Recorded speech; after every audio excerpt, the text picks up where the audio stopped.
Exercise 9.3 question number 5 को हम discuss करते हैं। सबसे पहले स्टेटमेंट को पढ़ते हैं। In figure A B C and D are 4 points on a circle. तो हमें 4 पॉइंट्स गिवन है सर्कल पे, ए बी सी डी, ठीक है।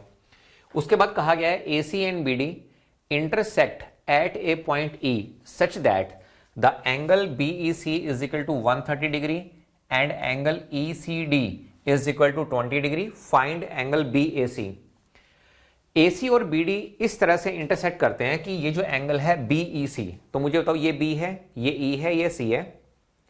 ये एंगल 130 डिग्री है और एंगल ई सी डी कितना है 20। ई यहां पे है, सी यहां पे है, डी यहां पे है। तो ये जो एंगल है प्यारे बच्चों, ये हमारे पास कितना है, ये 20 डिग्री है।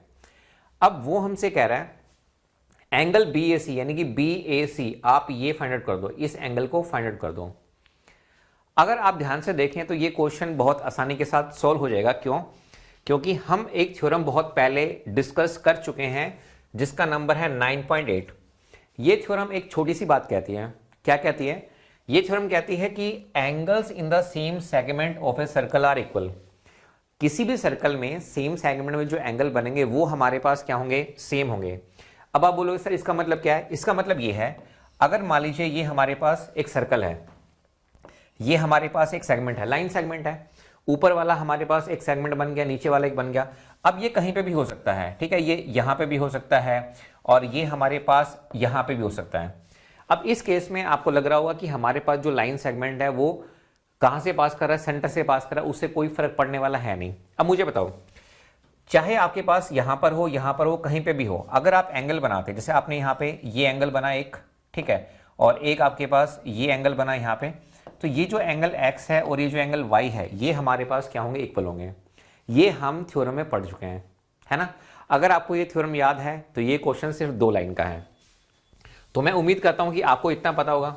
तो क्या मैं कह सकता हूं कि यहां पर जो एंगल, ये जो a वाला एंगल होगा, जिसको आप क्या बोल सकते हैं, इसको आप बोल सकते हैं बी ए सी, यानी कि आप इसको बोल सकते हैं एंगल बी ए सी, ठीक है।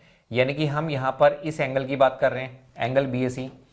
और इसके अलावा ये जो एंगल बनेगा हमारे पास, जिसको हम एंगल डी बोल रहे हैं, यानी कि बी डी सी भी आप इसको कह सकते हैं, ये हमारे पास क्या होंगे, इक्वल होंगे।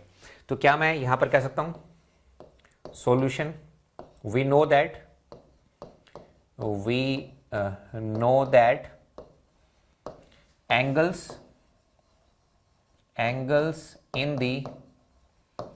angles in the same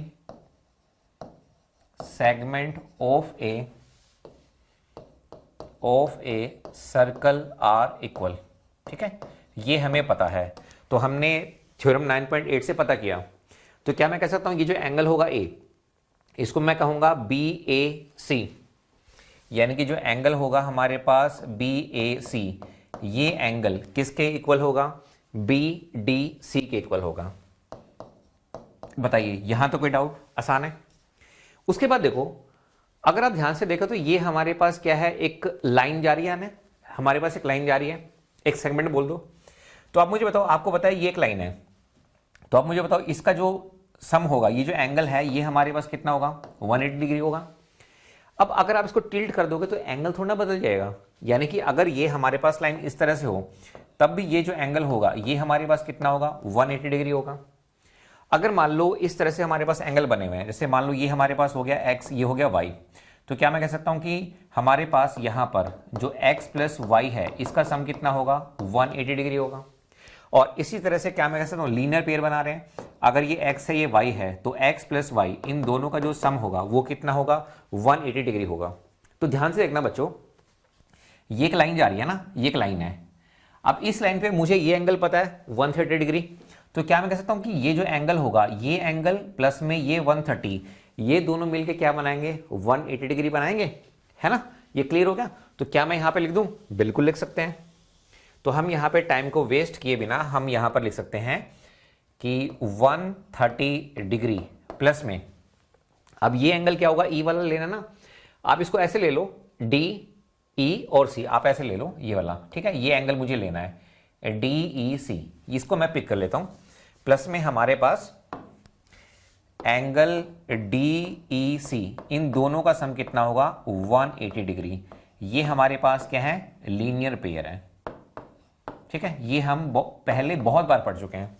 तो यहां से आप बोलोगे सर एडवांटेज क्या मिलेगी, यहां से एडवांटेज ये मिलेगी कि मुझे ये एंगल पता चल गया, कौन सा एंगल DEC, तो ये हमारे पास कितना होगा 180 में से 130 गए तो ये हो गया हमारे पास 50 डिग्री। यानी कि इस एंगल को मैंने यहां पे फाइंड आउट कर लिया है और ये हमारे पास कितना हो गया 50 डिग्री हो गया है। बताइए यहां तो कोई डाउट। अब हमें पता है अगर आप इस ट्रायंगल को चूज करेंगे, अगर आप ये ट्रायंगल लेते हैं DE और C, आपने इस ट्रायंगल को क्या किया, चूज किया, तो आपको पता है कि अगर आपके पास कोई भी ट्रायंगल है और आपको दो एंगल के बारे में पता है तो क्या आप थर्ड एंगल निकाल सकते हैं, बहुत आसानी के साथ निकाल सकते हैं, क्योंकि 50 प्लस में 20 प्लस में ये जो एंगल D होगा, इन तीनों का सम कितना होगा 180 और ये एंगल पता चल जाएगा। ये एंगल पता चल गया तो ये एंगल दोनों क्या होंगे, इक्वल होंगे, है ना। तो ये क्वेश्चन बहुत ईजी बन गया। तो क्या मैं कह सकता हूं यहां पे हम यहां पर चूज करने वाले हैं कौन सा ट्रायंगल, DEC। तो हम यहां पे चूज करेंगे ट्रायंगल DEC। इस ट्रायंगल में 50 डिग्री क्या मैं लिख सकता हूं, 50 डिग्री प्लस में 20 डिग्री प्लस में ये जो एंगल होगा, ये वाला D वाला एंगल, इसको हम कोई भी नाम दे दो, इस तरह से लिख दो आप, कोई बात नहीं, आप इसको लिख दो EDC। ठीक है, इन तीनों का सम हमारे पास कितना होगा 180 डिग्री होगा। अब यहां से एंगल EDC हम फाइंड आउट कर सकते हैं। एंगल EDC ये हमारे पास कितना होगा 180 डिग्री माइनस 50 और 20 कितने हो गए 70, तो उधर जाके ये हो गए हमारे पास -70, तो ये हो गया हमारे पास 110 डिग्री। तो ये एंगल प्यारे बच्चों हमारे पास कितना हो गया है, ये एंगल हो गया है हमारे पास 110 डिग्री। तो इसका मतलब अगर ये 110 है तो ये एंगल भी हमारे पास कितना होगा 110। तो क्या मैं कह सकता हूं कि एंगल BAC ये भी हमारे पास कितना हो गया 110 डिग्री। क्यों हो गया, क्योंकि हमें मालूम है angles in the same segment of a circle are equal. तो हमारे पास अगर कोई सर्कल गिवन है तो उसमें सेम सेगमेंट में जो एंगल बनेंगे वो हमारे पास क्या होते हैं, इक्वल होते हैं, जैसा कि हम पहले ही पढ़ चुके हैं थ्योरम नंबर 9.8 में। तो मैं उम्मीद करता हूं कि ये क्वेश्चन आपको समझ में आया होगा। Thank you so much.